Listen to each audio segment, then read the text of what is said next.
Кыргызстанда коронавирус жуктурган 33 бейтаптын абалы оор, анын ичинен 6 киши жандандыруу бөлүмүндө жатат. Белгилей кетсек, Кыргызстанда 17 июнга карата коронавирус жуктурган 90 жаңы учур катталды. Азыркы тапта өлкөдө коронавирус жуктурган учурлардын саны 2562 түзөт. Алардын ичинен 1901 адам коронавирустан айыгып, ооруканадан чыгарылган. Коронавирус жуктурган 30 адам каза болду.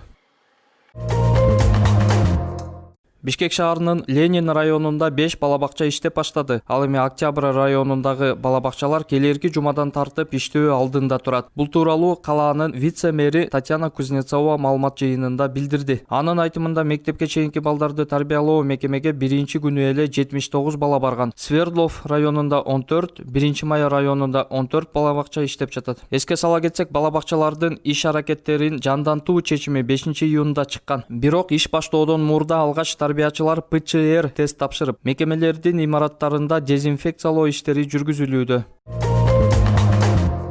Бишкекте 14 жаштагы өспүрүм кызды зордуктоого шектүү катары 24 жаштагы жаран кармалды. Бул тууралуу Чүй облустук ички иштер башкармалыгынын басма сөз кызматы билдирди. Маалыматка ылайык, 2019 күзүндө Максат аттуу жигит кызын машинага салып зордуктаганын айтып, милиция бөлүмүнө арыз менен кайрылган. Факт кылмыштар жана жоруктар бирдиктүү реестрине катталган. Кылмыш жаза кодексинин 161 зордуктоо беренеси боюнча сотко чейинки тергөө иш башталган. Кылмышка шектүү 24 жашта экендиги аныкталды. Издөөдө жүргөн жаран бүгүн түнкү саат 12:30 чамасында Борбор калаадан кармалды. Учурда убактылуу кармоочу жайда, деп билдирет маалыматта.